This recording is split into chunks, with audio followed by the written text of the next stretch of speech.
দি মা, এবার আমি বেরোলাম। আর সন্ধি হুটহাট বেরিয়ে গিয়ে যাত্রার সাথে ঝগড়া করবি না, মাথা ঠান্ডা রাখতে হবে, ওকে?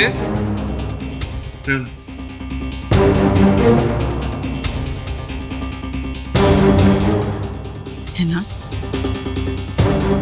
ওই ছেলেটার নাম উঠলেই তোর খুব কষ্ট হয়, মনটা খারাপ হয়ে যায়, তাই না? আমি বুঝি হেনা, কিন্তু ভুলে যা, পাঁচটাকে একেবারে ভুলে যা। কে বেবি? ভুলতে তো চাই, কিন্তু ভুলতে পারছি কই। I have nothing to lose. আমার হারানোর কিছু নেই। আমার শুধু একটাই টার্গেট, তোমাদেরকে হারানো। অ্যাট এনি কস্ট তোমাদেরকে হারানো।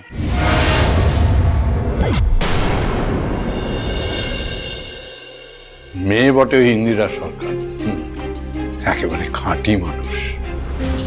ও দেখিয়ে দিল ওকে আটকানো এত সহজ নয়।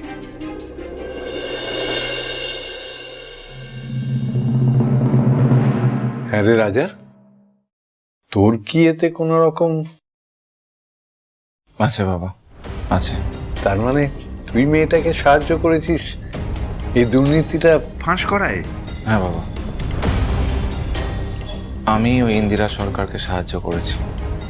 ওই চ্যাটার্জি পরিবারের মান সম্মান অহংকার যতক্ষণ না ধুলোয় মিশে যাচ্ছে ততক্ষণ আমার শান্তি নেই।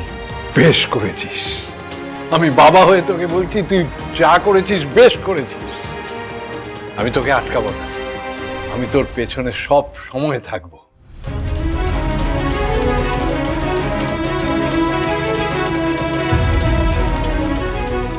কি দোষ করেছিল আমার ছেলেটা?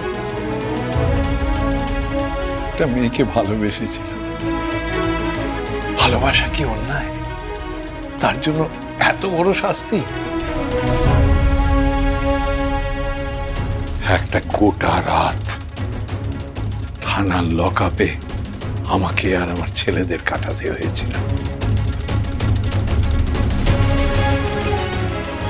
ওই অন্ধকার রাত, থানার লকআপের ওই অসম্মান আমি কোনোদিন ভুলব না। তোরা ভুলতে পারবি?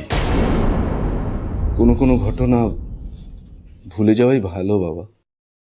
ভোলা যায় না দাদা ভাই, চাইলেও ভোলা যায় না। কিছু কিছু ঘটনা দগদগে ঘায়ের মতো বুকের ভেতর সারা জীবন রয়ে যায়। আর সেই ঘা দেখে ছুঁয়ে ছুঁয়ে রক্ত ঝরে, বলা যায় না। ওই চ্যাটার্জি পরিবারের সমস্ত অন্যায়ের হিসাবের সময় হয়ে গেছে। ওরা চাইলেও পালানোর আর কোনো পথ পাবে না। আস্তে আস্তে সব রাস্তা বন্ধ হয়ে যাবে, সব।